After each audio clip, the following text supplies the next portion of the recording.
आज हम सूजी की एकदम सॉफ्ट, नरम और जालीदार इडली बनाकर तैयार करेंगे। इसी के साथ मैं आपको बहुत ही टेस्टी सांभर भी बनाना बताऊंगी। इस तरीके से इडली सांभर बनाकर देखिएगा, सबको बहुत पसंद आएगी। नमस्ते दोस्तों, स्वागत है आपका श्याम रसोई में। तो चलिए शुरू करते हैं बनाना।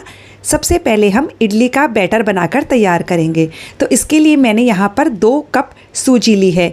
जिस सूजी से हम उपमा बनाते हैं मैंने वही सूजी ली है। बारीक वाली सूजी का इस्तेमाल नहीं किया है, लेकिन आप कोई भी सूजी ले सकते हो। 2 कप सूजी में हम 1.5 कप दही डाल रहे हैं। दही चाहे फ्रेश ले सकते हो या 1-2 दिन पुराना भी ले सकते हो। आधा कप मैंने पानी डाल दिया है। सबको अच्छे से मिक्स कर लेंगे। घोल अभी बहुत गाढ़ा है, तो हम इसमें 1/4 कप के करीब पानी डालेंगे और इसे अच्छे से मिक्स कर लेंगे। अब हम बैटर में आधा चम्मच चीनी डालेंगे। चीनी डालने से सॉफ्टनेस बढ़ जाती है। जैसे हम ढोकला के बैटर में डालते हैं वैसे हमें इसके बैटर में भी डालना चाहिए। इससे इडली मीठी नहीं होगी, रिज़ल्ट बहुत अच्छा मिलेगा। मैंने आधा चम्मच नमक डाल दिया है और 1 बड़ा चम्मच तेल डाल दिया है। इन सबको अच्छे से मिक्स कर लेंगे और बैटर को कम से कम 2 मिनट के लिए अच्छे से फेंट लेंगे। ये देखिए हमने बैटर को फेंट लिया है, एकदम परफेक्ट घोल बना है। अब हम इसे ढककर कम से कम 30 से 40 मिनट के लिए रख देंगे। चलिए अब हम सांभर बना लेते हैं। इसके लिए कुकर में मैंने 2 चम्मच तेल डाल दिया है। तेल जैसे ही गर्म हो जाएगा, एक मीडियम साइज़ के प्याज को मैंने स्लाइस में काट कर लिया है। प्याज को 1-1.5 मिनट के लिए मीडियम फ्लेम पर भुनेंगे। बहुत ज़्यादा नहीं भुनना है, सॉफ्ट नहीं करना है। इसमें हम 1 हरी मिर्च और 1 इंच अदरक के टुकड़े को कद्दूकस करके डालेंगे। इन्हें भी हम 30-40 सेकेंड के लिए भून लेंगे। बहुत ज़्यादा हमें सब्जियों को नहीं भूनना है। 2 मीडियम साइज़ के टमाटर लिए हैं। अब हम साथ ही इसमें मसाले भी डाल देंगे। आधा छोटा चम्मच हल्दी पाउडर, 1 छोटा चम्मच कश्मीरी लाल मिर्च का पाउडर और 2 बड़े चम्मच सांभर मसाला। इसी के साथ 1 छोटा चम्मच मैंने नमक भी डाल दिया है। मसालों को हम अच्छे से मिक्स कर लेंगे।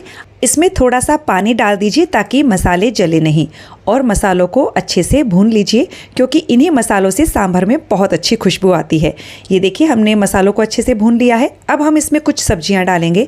जैसे कि मैंने यहाँ पर आधा कप कटी हुई लौकी ली है। इसी के साथ आधा कप गाजर और आधा कप मैंने यहाँ पर कद्दू लिया है। हम इसमें ड्रम स्टिक भी डालेंगे, लेकिन मैं कुकर में ड्रम स्टिक नहीं डाल रही हूँ। ऊपर से तड़का लगाएंगे उसमें डालूंगी। 8 से 10 पीसेज मैंने बीन्स के भी डाल दिए हैं। मसालों के साथ हम सब्जियों को अच्छे से मिक्स कर लेंगे। सब्जियों को हमने मिक्स कर लिया है। अब हमने यहाँ पर 3/4 कप तुअर दाल को आधा घंटा के लिए गर्म पानी में भिगा दिया था। दाल अच्छे से फूल गई है, तो इस दाल को हम पानी हटाकर कुकर में डाल देंगे। अब हम दाल और सब्जियों को मसालों के साथ मीडियम फ्लेम पर कम से कम 2 मिनट के लिए अच्छे से भूनेंगे। ये देखिए हमने अच्छे से भून लिया है। अब हम इसमें 4 कप के करीब पानी डाल देंगे। पानी हम बाद में भी एडजस्ट कर सकते हैं, और बस इसे अच्छे से मिक्स कर लीजिए। पानी को टेस्ट करके देख लीजिए। मुझे इसमें नमक बहुत कम लगा, तो मैं यहाँ पर थोड़ा सा नमक और डाल रही हूँ। अब हम कुकर का ढक्कन लगा देंगे। पहले हाई फ्लेम पर 2 सीटी लेंगे, उसके बाद गैस की फ्लेम को लो करके इसे कम से कम 6-7 मिनट के लिए पकने देंगे। उसके बाद गैस की फ्लेम को बंद कर देंगे, और जब कुकर में से प्रेशर पूरी तरह से रिलीज़ हो जाएगा तब हम इसे ओपन कर लेंगे। और आप देख सकते हैं कि दाल बहुत अच्छे से गल गई है। और अब हम घोटनी की सहायता से दाल को इस तरह से अच्छे से मिक्स कर लेंगे। और ये देखिए दाल उबलकर तैयार है, और इसमें सब्जियों के आपको पीसेस भी दिखेंगे। अब हम दाल के लिए तड़का तैयार करेंगे। इसके लिए कढ़ाई में मैंने 2 चम्मच तेल गर्म होने के लिए रख दिया है। तेल गर्म हो जाने पर 1 छोटा चम्मच सरसों डालेंगे। पहले सरसों को अच्छे से चटक जाने दीजिए। अब हम यहाँ पर 1 छोटा चम्मच ज़ीरा, 1/4 छोटा चम्मच मेथी दाना डालेंगे। मेथी दाना बिल्कुल भी स्किप नहीं करना है और बहुत ज़्यादा भी नहीं डालना है। मेथी दाने से सांभर में बहुत अच्छी खुशबू आती है। 1/4 चम्मच मैंने हींग डाल दिया है और 15-20 कड़ी पत्ता डाल दिए हैं। इन सबको धीमी आंच पर 5-7 सेकेंड के लिए भून लीजिए। अब हम इसमें सूखी लाल मिर्च डालेंगे और साथ ही मैंने ड्रम स्टिक डाल दिया है। इन सबको बस अच्छे से मिक्स कर लीजिए। फ्लेम को बिल्कुल लो पर रखिए और अब हम इसमें डालेंगे आधा छोटा चम्मच कश्मीरी लाल मिर्च का पाउडर, आधा छोटा चम्मच सांभर मसाला। मैंने इस वक्त ये 2 मसाले इसलिए डाले हैं ताकि सांभर बहुत अच्छा कलर पकड़ लेगी।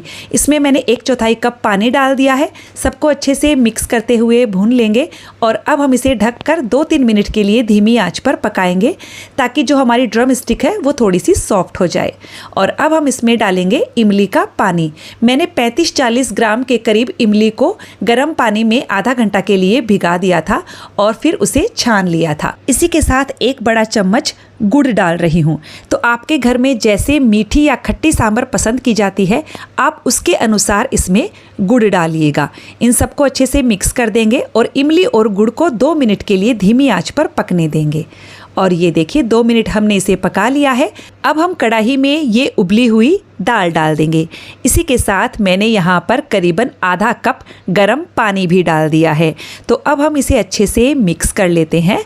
मिक्स करने के बाद भी ये मुझे काफ़ी गाढ़ी लग रही है, तो मैं यहाँ थोड़ा सा गर्म पानी और डाल रही हूँ, क्योंकि जो सांभर होती है वो ठंडी होने के बाद और भी गाढ़ी हो जाती है। इसे मिक्स करेंगे और बस मीडियम फ्लेम पर सांभर को हम 6-7 मिनट के लिए और पका लेंगे। तो 6 से 7 मिनट हो गए हैं और देखिए आपको किसी भी वक्त लगे कि सांभर गाढ़ी हो रही है तो गर्म पानी डालकर उसकी कंसिस्टेंसी को एडजस्ट कर लीजिएगा। हरा धनिया डालिए, मिक्स कीजिए और गैस की फ्लेम को बंद कीजिए।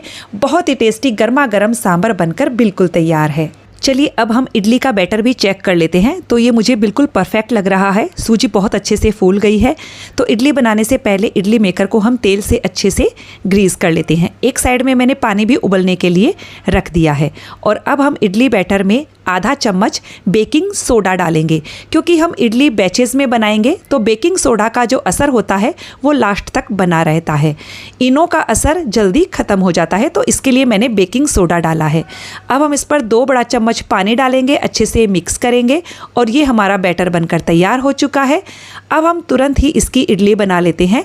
इडली मोल्ड में हम ये बैटर डाल देते हैं और ये देखिए पानी में भी उबाल आ गया है। तो अब हम सावधानी से ये इडली वाली प्लेट कढ़ाई में रख देते हैं और मीडियम टू हाई फ्लेम पर हम इसे 10 से 12 मिनट के लिए स्टीम करेंगे। करीबन 12 मिनट हो गए हैं और आप देख सकते हैं इडली अच्छे से फूल गई है। बीच में से चेक करेंगे, चाकू बिल्कुल क्लीन है। थोड़ा सा ठंडा होने के बाद हम इसे डीमोल्ड करेंगे। तब तक हमने इडली की दूसरी प्लेट तैयार कर ली थी, उसे हम कढ़ाई में रख देते हैं। तो देखिए ये पहली वाली प्लेट थोड़ी सी ठंडी हो गई है, तो अब हम इडलियों को बाहर निकाल लेते हैं। ये देखिए कितनी आसानी से निकल रही है और ये दूसरा बैच भी हमारा बनकर रेडी हो चुका है। इसे भी हम बाहर निकाल लेते हैं। एकदम सॉफ्ट, जालीदार, बहुत ही ज़्यादा टेस्टी इडली बनकर तैयार हुई है। ये देखिए फ्रेंड्स, आप यदि सेम तरीके से बनाएंगे तो आपकी इडलियाँ भी ऐसी ही बनेगी। इडली का घोल थोड़ा सा गाढ़ा रखिए, क्योंकि गाढ़ा घोल की जो इडली होती है वो अच्छे से फूलती है। तो फ्रेंड्स, हमारे बहुत ही टेस्टी इडली सांभर बनकर तैयार है।